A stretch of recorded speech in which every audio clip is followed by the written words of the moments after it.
Friends, welcome back to BKP Commerce Education. ഇന്ന് നമ്മൾ discuss ചെയ്യുന്നത് factors affecting demand or determinants of demand. അതായത് ഡിമാൻഡിനെ ബാധിക്കുന്ന അല്ലെങ്കിൽ ഡിമാൻഡിനെ നേരിട്ടോ അല്ലാതെയോ അഫക്റ്റ് ചെയ്യപ്പെടുന്ന ഏതെല്ലാം ഫാക്ടേഴ്സ് ഉണ്ട്, ക്രൈറ്റീരിയ ഉണ്ട് എന്നുള്ളതാണ് നമ്മൾ ഇന്ന് ഈ വീഡിയോയിൽ ഡിസ്കസ് ചെയ്യുന്നത്.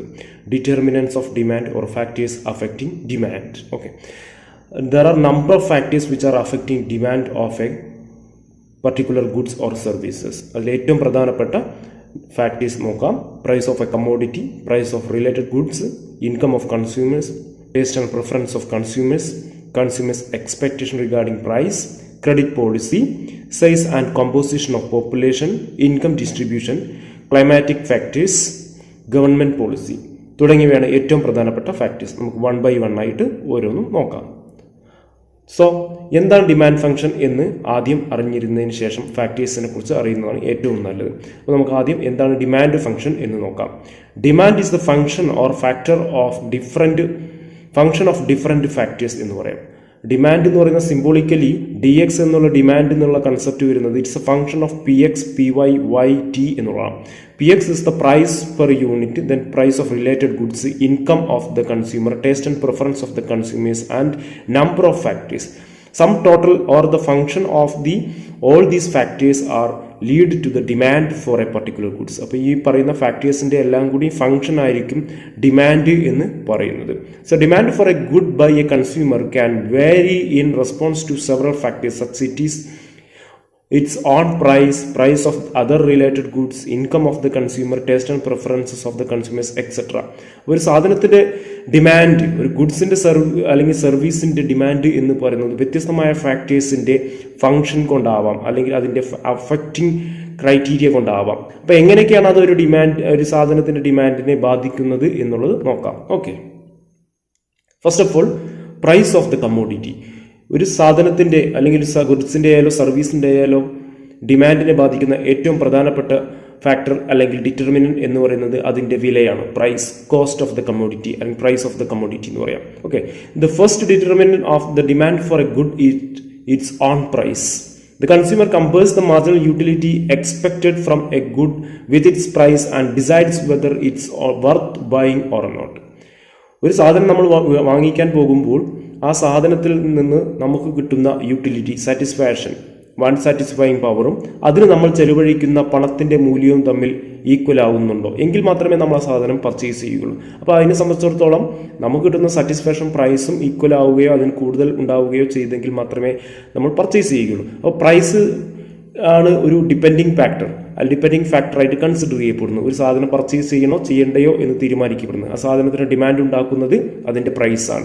അതുകൊണ്ട് നമുക്ക് പറയാം പ്രൈസ് കുറവുള്ള സാധനമാണെങ്കിൽ കൂടുതൽ ക്വാണ്ടിറ്റി നമ്മൾ പർച്ചേസ് ചെയ്യുകയും പ്രൈസ് കൂടുതലാണെങ്കിൽ കുറഞ്ഞ ക്വാണ്ടിറ്റി പർച്ചേസ് ചെയ്യുകയും ചെയ്യും എന്നുള്ളതാണ്. അപ്പോൾ പ്രൈസിനനുസരിച്ച് ഡിമാൻഡിൽ എന്തുണ്ട്, വേരിയേഷൻ സംഭവിക്കാം എന്നുള്ളതാണ്. Second one, the price of related commodities ആണ്. There are two kinds of goods. Related commodities includes substitute goods and complementary goods. Price related commodities also affect the demand of the commodity. അതിൻ്റെ quantity demand തീരുമാനിക്കപ്പെടുന്നത്, ഒരു സാധനത്തിൻ്റെ quantity demand തീരുമാനിക്കപ്പെടുന്നതിൽ ഒരു പ്രധാന ഘടകമാണ് price of related commodity. ആ സാധനവുമായി ബന്ധപ്പെട്ടുള്ള മറ്റു വസ്തുക്കളുടെ പ്രൈസിനെ കുറിച്ചാണ്. There are two ways in which goods can be related. രണ്ട് തരത്തിൽ നമുക്ക് എന്ത് ചെയ്യാം, റിലേറ്റഡ് ഗുഡ്സിനെ ഡിഫൈൻ ചെയ്യാം. ഒന്ന് സബ്സ്റ്റിറ്റ്യൂട്ട് ഗുഡ്സ് ആണ്, മറ്റൊന്ന് complementary goods or complement goods എന്ന് പറയും.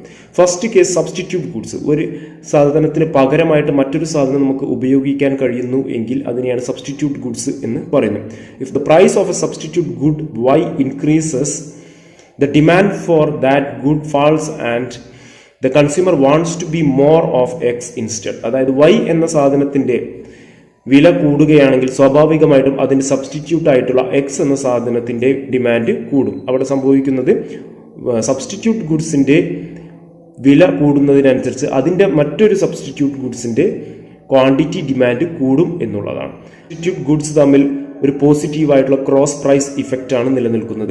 അപ്പോൾ substitute goods for example tea and coffee. ടീയുടെ പ്രൈസ് കൂടിക്കഴിഞ്ഞാൽ സ്വാഭാവികമായിട്ട് നമ്മൾ കോഫിയിലോട്ട് ഷിഫ്റ്റ് ചെയ്യുന്നു. ഈ ഒരു കൺസെപ്റ്റാണ് സബ്സ്റ്റിറ്റ്യൂട്ട് ഗുഡ്സിൽ വർക്ക് ആവുന്നത്. ദെൻ കോംപ്ലിമെന്ററി ഗുഡ്സ് ആണ്. If the price of a complementary good Y increases, the demand for that good falls, so does the demand for its complement X. അതായത് വൈയും എക്സും ഒരുപോലെ നമുക്ക് കോംപ്ലിമെന്ററി, രണ്ടും കൂടി ചേരുമ്പോൾ മാത്രമേ ഒരു പർട്ടിക്കുലർ ആയിട്ടുള്ള നീഡ് സാറ്റിസ്ഫൈ ചെയ്യാൻ കഴിയുന്നെങ്കിൽ അത്തരം ഗുഡ്സിനെയാണ് എന്ന് പറയുന്നത് കോംപ്ലിമെന്ററി ഗുഡ്സ് എന്ന് പറയുന്നത്. In the same way a fall in the price of a complementary good cause an increase in the demand for X.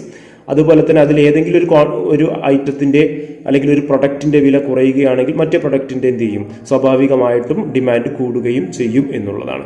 അവിടെ for example pen and ink എന്നുള്ള concept, പെന്നും ഇൻകും കൂടി ചേരുമ്പോൾ മാത്രമേ എന്ത് ചെയ്യുന്നുള്ളൂ, ആ ഒരു പർട്ടിക്കുലർ നീഡ് സാറ്റിസ്ഫൈ ചെയ്യാൻ കഴിയുള്ളൂ. Motor and petrol or diesel എന്നുള്ള കൺസെപ്റ്റ് ഇതെല്ലാം എന്താണ്, കോംപ്ലിമെന്ററി ഗുഡ്സ് ആണ്. Then level of income. The demand for a good also affected by the levels of income of the consumer. With an increase in income of the consumer wants to buy more of a good.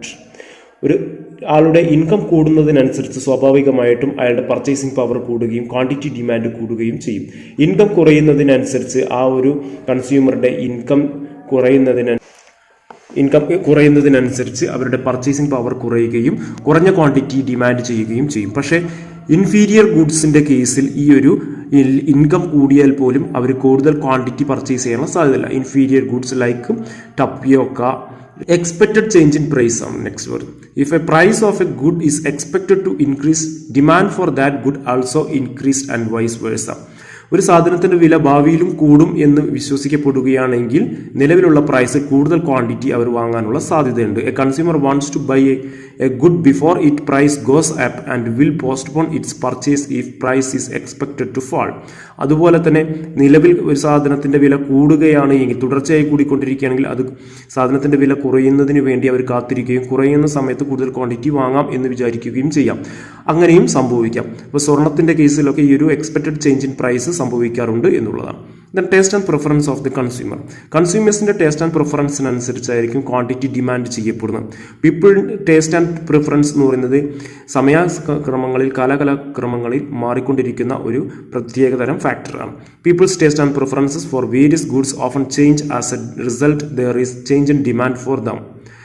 Taste and പ്രിഫറൻസിൽ വരുന്ന മാറ്റങ്ങൾക്കനുസരിച്ച് quantity ഡിമാൻഡിൽ മാറ്റം വരുന്നതാണ്. The change in demand for various goods occur due to change in fashion and also due to the pressure of advertisement by the manufacture and sellers of different products. Taste and പ്രിഫറൻസിൽ മാറ്റം വരുത്തുന്നതിനുള്ള പ്രധാന ഘടകം അഡ്വർടൈസ്മെന്റിലൂടെയാണ് ഈ taste and preferences വരുത്തുന്നത്. അല്ലെങ്കിൽ taste and പ്രിഫറൻസിൽ മാറ്റം വരാനുള്ള പ്രധാന കാരണം വ്യത്യസ്തമായ പരസ്യങ്ങളിലൂടെ നമ്മുടെ മനസ്സിൽ ഇതാണ് പുതിയ പ്രൊഡക്റ്റ് എന്നുള്ളൊരു കൺസെപ്റ്റ് ഉണ്ടാക്കുകയും അതിലൂടെ നിലവിലുള്ള പ്രൊഡക്റ്റുകളെ മാറ്റിക്കൊണ്ട് പുതിയ പ്രൊഡക്റ്റിന് കൂടുതൽ മാർക്കറ്റ് ഉണ്ടാക്കുകയും അതിലൂടെ കൂടുതൽ ക്വാണ്ടിറ്റി ഡിമാൻഡ് ചെയ്യുന്നതിന് വേണ്ടി നമ്മൾ നിർബന്ധിതരാകുകയുമാണ് ചെയ്യുന്നത് എന്നുള്ളതാണ്. Another factor credit policy. It refers to terms and conditions for supplying various commodities on credit. സാധനങ്ങൾ എത്രത്തോളം ക്രെഡിറ്റിന് ലഭ്യമാകുന്നു. ഫോർ എക്സാമ്പിൾ EMI ഫെസിലിറ്റി പ്രകാരം കൂടുതലായിട്ട് സാധനങ്ങൾ ലഭ്യമാകുന്നുണ്ട് എങ്കിൽ നമ്മൾ എന്ത് ചെയ്യും, കൂടുതൽ സാധനങ്ങൾ പർച്ചേസ് ചെയ്യാനുള്ള സാധ്യതയുണ്ട്. അതുപോലെ തന്നെ കുറഞ്ഞ ഇൻട്രസ്റ്റ് റേറ്റിൽ കൂടുതൽ ലോണ് ലഭ്യമാവുകയാണ് എങ്കിലും മാർക്കറ്റിൽ ആ പണം ലഭ്യത കൂടുകയും അതുവഴി കൂടുതൽ സാധനങ്ങൾ പർച്ചേസ് ചെയ്യാനും കഴിയും എന്നുള്ളത്. The credit policy of supplier or banks also affect the demand for A commodity. This is because favorable credit policies generally result in the purchase of commodities that consumers may not have purchased otherwise. മുമ്പ് വാങ്ങിയിട്ടില്ല എങ്കിലും വാങ്ങുന്നതിനുള്ള പണലഭ്യത ഇല്ല എങ്കിലും അവിടെ ഒരു favourable ആയിട്ടുള്ള credit policy നിലവിലുണ്ട് എങ്കിൽ ആ ഒരു ക്രെഡിറ്റ് പോളിസി യൂട്ടിലൈസ് ചെയ്തുകൊണ്ട് കൺസ്യൂമേഴ്സിന് എന്ത് ചെയ്യാം, കൂടുതൽ ക്വാണ്ടിറ്റി പർച്ചേസ് ചെയ്യാവുന്നതാണ് എന്നുള്ളതാണ്. Next factor, size and composition of the population. Population എന്ന് പറയുന്ന ഒരു രാജ്യത്തെ ജനസംഖ്യ, ഒരു പ്രദേശത്തെ ജനസംഖ്യയ്ക്ക് അനുസരിച്ചായിരിക്കും അവിടുത്തെ ഡിമാൻഡ് എന്ന് പറയുന്നത്. ആ പോപ്പുലേഷനിൽ അല്ലെങ്കിൽ ജനസംഖ്യയിൽ എത്രത്തോളം യുവാക്കളുണ്ട്, എത്രത്തോളം കുട്ടികളുണ്ട്, എത്രത്തോളം സ്ത്രീകളുണ്ട്, എത്രത്തോളം പുരുഷന്മാരുണ്ട്, അതുപോലെ തന്നെ എത്രത്തോളം പ്രായമായ ആളുകളുണ്ട്, വാർദ്ധക്യത്തിലെത്തിയ ആളുകളുണ്ട് തുടങ്ങിയിട്ടുള്ള എല്ലാ കാര്യങ്ങളും എന്ത് ചെയ്യുന്നുണ്ട്, ആളുകളുടെ ക്വാണ്ടിറ്റി ഡിമാൻഡിനെ ബാധിക്കപ്പെടുന്നുണ്ട് എന്നുള്ളതാണ്. ഇപ്പോൾ യുവാക്കളാണ് കൂടുതലെങ്കിൽ യുവാക്കൾക്ക് അനുസൃതമായിട്ടുള്ള പ്രൊഡക്റ്റുകളുടെ ക്വാണ്ടിറ്റി ഡിമാൻഡ് ആയിരിക്കും കൂടുതലായിട്ട് സംഭവിക്കുക. For example, A population with more youngsters will have higher demand for commodities like t-shirt, jeans, guitar, bike, etc. Elderly people ആണെങ്കിൽ അവർക്ക് വേണ്ടിയിട്ടുള്ള സാധനങ്ങളായിരിക്കും കൂടുതലായിട്ട് ക്വാണ്ടിറ്റി ഡിമാൻഡ് ചെയ്യപ്പെടുക. ദെൻ ഇൻകം ഡിസ്ട്രിബ്യൂഷനാണ്. എത്രത്തോളമാണ് നാഷണൽ ഇൻകം ഡിവൈഡ് ചെയ്ത് ആളുകളുടെ ഇടയിലേക്ക് എത്തുന്നത് എന്നുള്ളതാണ്. അപ്പോൾ നാഷണൽ ഇൻകം ഉണ്ട്, അത് ഡിവൈഡ് ചെയ്യുമ്പോൾ ബൈ ദ പോപ്പുലേഷൻ കൊണ്ട് ഡിവൈഡ് ചെയ്യപ്പെടുമ്പോൾ ആളോഹരി വരുമാനം ഓർ പെർ ക്യാപിറ്റ ഇൻകം കാണാൻ കഴിയും. അത്തരത്തിൽ എത്രത്തോളമാണ് ആളുകളുടെ ഇടയിലേക്ക് ഇൻകം ഡിസ്ട്രിബ്യൂട്ട് ചെയ്യപ്പെടുന്നത്, എല്ലാവർക്കും കൃത്യമായി തൊഴിൽ ലഭിക്കുന്നുണ്ടോ, ലഭിക്കുന്ന തൊഴിലിനനുസരിച്ചുള്ള ഇൻകം കിട്ടുന്നുണ്ടോ, അത്തരത്തിൽ ഇൻകം കിട്ടുന്നുണ്ടെങ്കിൽ എത്രത്തോളം അവർ പർച്ചേസ് ചെയ്യപ്പെടുന്നു, എത്രത്തോളം അവരുടെ സേവിങ് ചെയ്യുന്നു. സേവിങ് കൂടുതലുള്ള ആളുകളാണ് എങ്കിൽ അവർക്ക് എന്ത് ചെയ്യാൻ കഴിയില്ല, കൂടുതൽ പർച്ചേസ് ചെയ്യാൻ കഴിയില്ല, ക്വാണ്ടിറ്റി ഡിമാൻഡ് ചെയ്യുന്നില്ല. അപ്പോൾ ഇൻകത്തിൻ്റെ കൃത്യമായ ഡിസ്ട്രിബ്യൂഷൻ ഉണ്ട് എങ്കിൽ മാത്രമേ കൃത്യമായിട്ടുള്ള ക്വാണ്ടിറ്റി ഡിമാൻഡ് നടക്കുകയുള്ളൂ. So income distribution shows how national income is divided among group of individual households, social classes or factors of production. Unequal distribution of income results in difference in the income status of different individual in a nation. For example, luxury goods will have higher demand.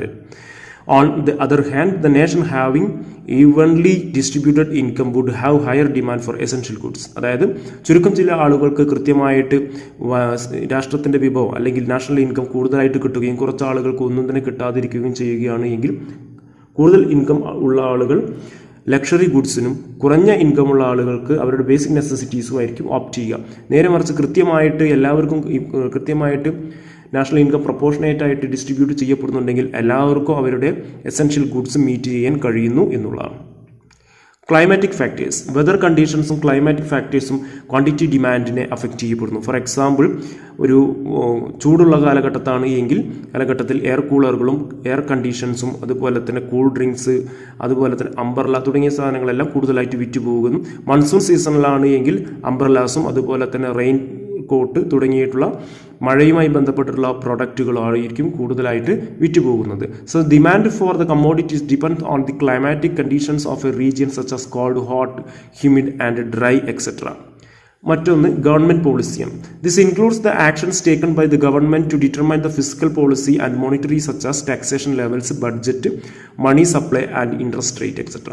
ഗവൺമെൻറ്റുമായി ബന്ധപ്പെട്ട് ഗവൺമെൻറ്റിൻ്റെ ബഡ്ജറ്റുകളിലൂടെയും taxation പോളിസികളിലൂടെയും മണി പോളിസികളിലൂടെയും എത്രത്തോളം മണി ഒരു ഇക്കോണമിയിൽ supply ചെയ്യപ്പെടുന്നു, pump ചെയ്യപ്പെടുന്നു എന്നുള്ളതാണ്. അതിനനുസരിച്ചായിരിക്കും ഒരു ഇക്കോണമിയിലെ demand എന്ന് പറയപ്പെടുന്നത്. For example, tax level GST കൊണ്ടുവരികയും GST കൂട്ടുകയും അല്ലെങ്കിൽ ടാക്സ് റേറ്റ് കൂടുകയും ചെയ്തു കഴിഞ്ഞാൽ ആളുകൾക്ക് സംബന്ധിച്ചിടത്തോളം കൂടുതൽ ക്വാണ്ടിറ്റി പർച്ചേസ് ചെയ്യാൻ കഴിയില്ല. സ്വാഭാവികമായിട്ടും സാധനത്തിൻ്റെ വില കൂടും. അതുപോലെ തന്നെ ബഡ്ജറ്റിൽ എല്ലാ സാധനത്തിൻ്റെയും വില കൂട്ടുന്ന ബഡ്ജറ്റുകളാണ് എങ്കിൽ ആളുകൾക്ക് കൂടുതൽ ക്വാണ്ടിറ്റി പർച്ചേസ് ചെയ്യാൻ കഴിയുന്നില്ല. മണി സപ്ലൈ കൃത്യമായിട്ട് മണി സർക്കുലേറ്റ് ചെയ്യപ്പെടുന്നില്ലെങ്കിൽ ആളുകളുടെ കയ്യിൽ പണം എത്താതെ ഇരിക്കുകയും കൂടുതൽ ക്വാണ്ടിറ്റി പർച്ചേസ് ചെയ്യാൻ കഴിയില്ല. അതുപോലെ തന്നെ ഇൻട്രസ്റ്റ് റേറ്റ് കൂടുകയാണ് എങ്കിൽ സ്വാഭാവികമായിട്ടും ക്രെഡിറ്റ് ഫെസിലിറ്റി കുറയുകയും ക്രെഡിറ്റ് എടുക്കുന്നതിനുള്ള സംവിധാനങ്ങൾ കുറയുകയും അതുപോലെ തന്നെ ആളുകൾ ഫേവറബിൾ ക്രെഡിറ്റ് പോളിസി ഇല്ല എങ്കിൽ കൂടുതൽ ക്വാണ്ടിറ്റി പർച്ചേസ് ചെയ്യാനുള്ള സാധ്യതയും ഇല്ല. അപ്പോൾ ഇതെല്ലാം എന്ത് ചെയ്യുന്നുണ്ട്, ഒരു ഗവൺമെൻറ് പോളിസി ക്വാണ്ടിറ്റി ഡിമാൻഡിനെ അഫക്റ്റ് ചെയ്യപ്പെടുന്നുണ്ട് എന്നുള്ളതാണ്. അപ്പോൾ നമുക്കിതിനെ ഏറ്റവും പ്രധാനപ്പെട്ട 5 ഫാക്ടേഴ്സിനെ കൺസിഡർ ചെയ്യാം. പ്രൈസ് ഓഫ് ദ ഗുഡ്സ് ആണ്. ആ ഇമേജ് നോക്കിയാൽ തന്നെ അറിയാം. ലെഫ്റ്റ് ഹാൻഡ് സൈഡിൽ first prize of the good and or service ആണ് അഫക്റ്റ് ചെയ്യുന്ന first factor. Second one income of the buyer. എങ്ങനെയാണ് ഒരാൾക്ക് ഇൻകം കിട്ടുന്നത്, അത് ബാലൻസിങ് ആണോ, ബാലൻസിങ് ആയിട്ടുള്ള ഇൻകം കിട്ടുന്നുണ്ടെങ്കിൽ മാത്രമേ എന്ത് ചെയ്യുന്നുള്ളൂ, അയാൾക്ക് കൃത്യമായിട്ട് ക്വാണ്ടിറ്റി ഡിമാൻഡ് ചെയ്യപ്പെടാൻ കഴിയുകയുള്ളൂ. അതുപോലെ തന്നെ പ്രൈസ് ഓഫ് റിലേറ്റഡ് ഗുഡ്സ്, മറ്റു ഗുഡ്സിൻ്റെ റിലേറ്റഡ് ആയിട്ടുള്ള ഗുഡ്സ് എങ്ങനെ ബാധിക്കുന്നു, അതും എന്ത് ചെയ്യുന്നു, ക്വാണ്ടിറ്റി ഡിമാൻഡിനെ അഫക്റ്റ് ചെയ്യപ്പെടുന്നു. Fourth one taste and preference of the കൺസ്യൂമേഴ്സിൻ്റെ അഭിരുചികളാണ് മറ്റൊരു factor. Then price expectation, price കൂടുകയോ കുറയുകയോ ചെയ്യുന്ന പ്രതിഭാസങ്ങളിൽ ഒരു കൺസ്യൂമറിൻ്റെ മാനസിക നിലയ്ക്ക് അനുസരിച്ചായിരിക്കും ക്വാണ്ടിറ്റി ഡിമാൻഡ് ചെയ്യുന്നത്. So quantity demand is the function of these 5 എന്ന് പറയാം. അപ്പോൾ ചുരുക്കം പറഞ്ഞാൽ ഏറ്റവും പ്രധാനപ്പെട്ട 5 ഇതാണ്. മറ്റുള്ള പോയിന്റുകൾ നമ്മൾ ഓൾറെഡി ഡിസ്കസ് ചെയ്തു. Okay, thank you.